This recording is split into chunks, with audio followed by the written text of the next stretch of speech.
Dans cette conversation entre François Peyotte et Bernard de Montréal, ils abordent le concept de l'ultra-humain et son avènement. François Peyotte rapporte que le public a été impressionné par la première partie de l'entretien sur l'avenir du Québec, avec une nouvelle perspective sur l'indépendance et l'autonomie du Québec. Il souhaite donc une suite à cette discussion, et se demande si l'ultra-humain peut être atteint par le biais d'un processus microsocial. Est-ce que Montréal pourrait être la capitale de cet empire humain? Est-ce que cela est lié à des événements de fin de cycle? Bernard de Montréal explique que le processus microsocial dont il parle fait partie d'une évolution de l'humanité sur une base de siècles. Il affirme que cela ne sera pas le résultat d'une recherche personnelle, mais plutôt de la descente de la pensée supramentale, qui donnera naissance à la conscience supramentale. Cela permettra à l'homme d'intégrer une énergie créative avec ses principes, et ce qui en découlera sur le plan matériel sera le microsocial. Il donne l'exemple d'une évolution où les hommes pourraient passer du plan matériel au plan éthérique à volonté, leur permettant d'accéder à un monde parallèle où la science est instantanée et parfaitement comprise. Cela aurait un impact sur la science telle que nous la connaissons aujourd'hui, avec des possibilités de guérison des maladies basées sur la réorganisation des énergies chez l'homme. En résumé, l'avènement de l'ultra-humain passera par un processus microsocial qui sera le résultat de l'intégration d'une énergie créative avec les principes de l'homme. Cela aura un impact sur différents aspects de la vie humaine, y compris la science et la santé. Dans ce texte, il est mentionné que l'évolution de l'énergie est indépendante des aspects atomiques, moléculaires ou organiques.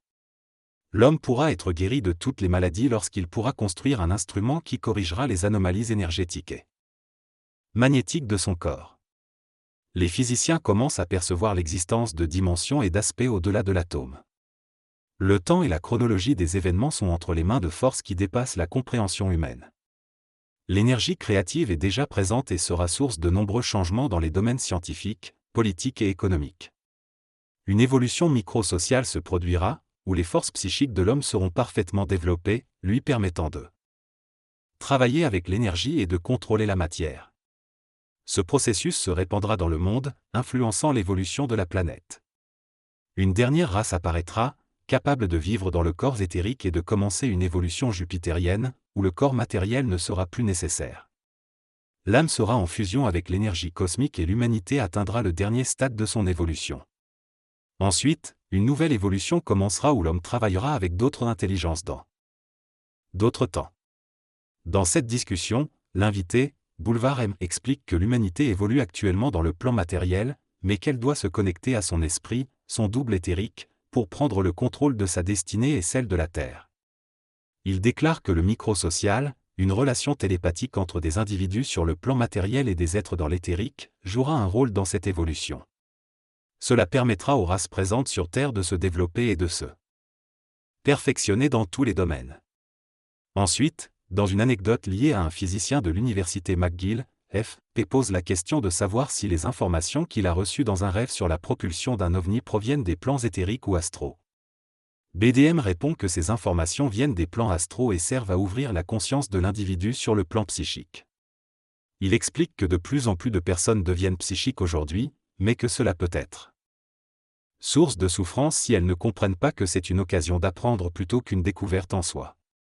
Ces individus peuvent ainsi mettre en jeu leur réputation, leur carrière et même leur famille. L'actrice américaine dont il est question dans le texte est Shirley MacLaine, qui a vécu des expériences spirituelles et a fait des films. Le texte aborde également la relation entre le plan astral et le plan matériel, ainsi que la nécessité pour l'homme de dépasser l'aspect égocentrique de sa découverte spirituelle. Il mentionne aussi des scientifiques qui ont souffert de ne pas pouvoir utiliser l'information occulte qu'ils ont reçue. Le texte met en garde contre le mensonge cosmique et souligne l'importance d'être conscient et lucide avant de travailler avec les énergies invisibles. Enfin, il est souligné que les actions d'une personne qui communique une expérience troublante peuvent profiter à l'astral et qu'il est préférable d'être libre et ne pas être poussé à agir. Dans cette discussion, les participants évoquent l'influence de l'occulte dans nos vies. Ils mentionnent que certaines personnes reçoivent des informations spécifiques et sur mesure, mais que ces informations ne tombent pas au hasard. Ils se questionnent sur le rôle de ces personnes, se demandant si elles ne sont pas utilisées comme vecteurs pour libérer une énergie ou créer une angoisse dont se nourriraient les plans astraux. Cependant, ils soulignent que ces personnes sont également victimes de leur contact avec l'occulte, vivant souvent dans l'illusion et l'illusionnisme. Ils expliquent qu'il est nécessaire de se protéger contre l'astralisation des centres psychiques de l'homme, car il est impossible de passer de la matière à la conscience occulte sans passer par l'astral. Ils affirment que l'homme vivra une lutte énorme entre les forces de l'âme et les forces de l'esprit sur les plans occultes, et que cela se manifestera dans la matière. Ils prédisent que de plus en plus de personnes parleront seules dans les rues, en communication avec des entités, et que le 21e siècle sera le siècle de la clairvoyance et du psychisme. Cependant, ils mettent en garde contre les aberrations qui se produiront, car les plans s'ouvriront à l'homme et il ne connaîtra pas les lois. Ils insistent sur le fait que les morts utiliseront l'homme jusqu'à la dernière goutte de son esprit, et que cela doit être compris par les personnes sensibles qui ont une communication avec les plans. Ils soulignent l'importance de comprendre l'astral et de se protéger de son influence. L'histoire de l'humanité peut être divisée entre l'involution et l'évolution. L'involution se réfère au pouvoir de l'âme sur la conscience de l'homme, où l'homme est soumis aux événements de la vie et n'a pas le contrôle de sa destinée. Cette perte de contrôle entraîne souvent des émotions négatives comme la victimisation. De nombreux individus cherchent alors refuge dans l'occulte pour trouver une échappatoire à leur souffrance. Cependant, il est crucial de comprendre le fonctionnement des lois psychologiques de l'ego et de l'âme avant de s'engager dans l'occulte, afin d'éviter les conséquences néfastes. Les personnes qui sont capables d'intégrer la science et de développer une vision claire de la réalité seront capables de contribuer positivement à la société.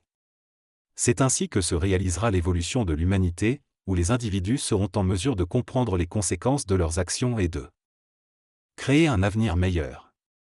Il est important de détruire les fondations ésotériques involutives afin d'éviter l'évasion de la réalité et de rétablir un contrôle conscient sur l'occulte. Les personnes qui ont passé l'initiation solaire et dépassé les illusions de l'ego seront des guides dans ce processus, et leurs enseignements seront universels, indépendamment de la nationalité ou de la race.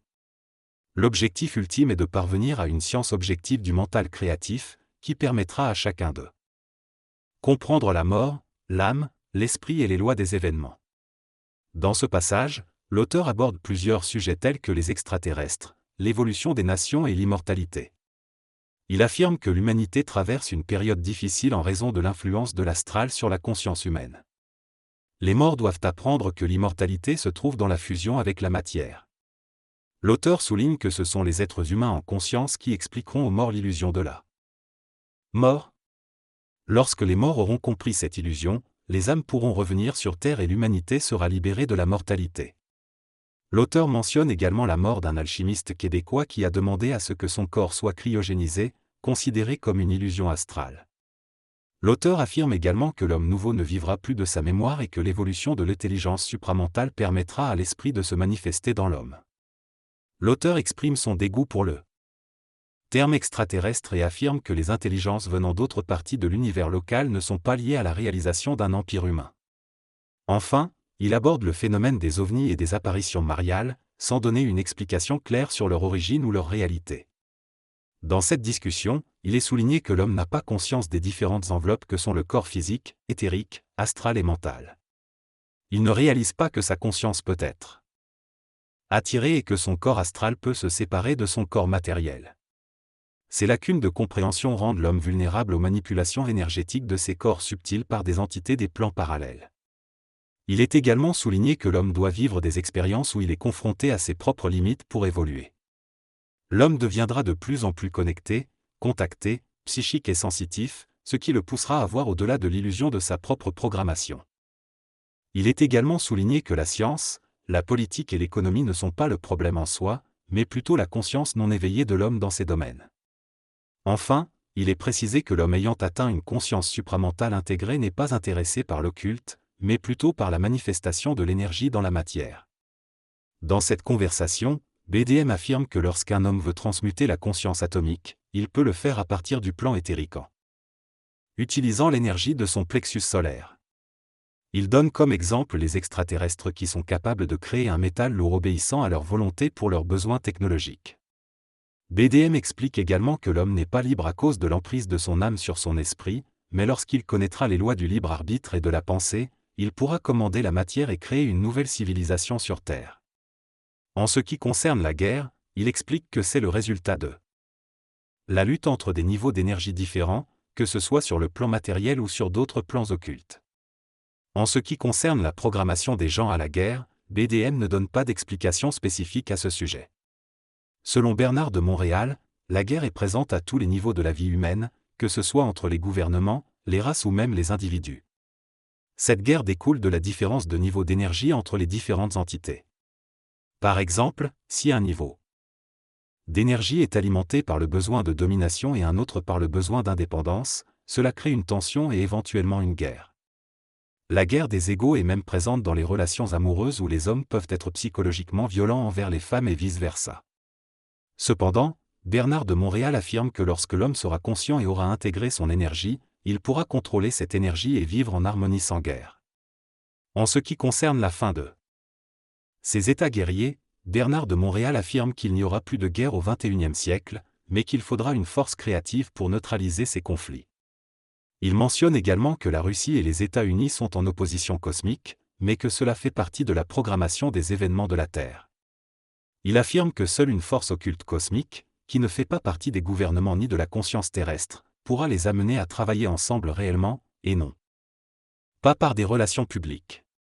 Cette force provient d'un autre plan et est liée à la régence planétaire. Dans cette conversation, il est souligné que les humains sont naïfs et ne voient pas la réalité de ce qui se passe dans l'espace. Certains pays sont en train de prendre le contrôle de l'espace en envoyant des satellites sur Mars et Phobos. Cependant, il est souligné qu'aucune nation ne peut donner volontairement son pouvoir à une autre, à moins que cela ne lui soit arraché. La conscience supramentale, qui est le lien entre l'individu et sa propre source intérieure, ne peut pas être partagée collectivement, ni sur la base de la race ou de la conscience collective.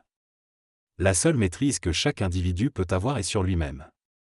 De plus, il est noté que les entités dans le monde de l'astral peuvent mentir, donc elles ne devraient pas être considérées comme des maîtres de vérité.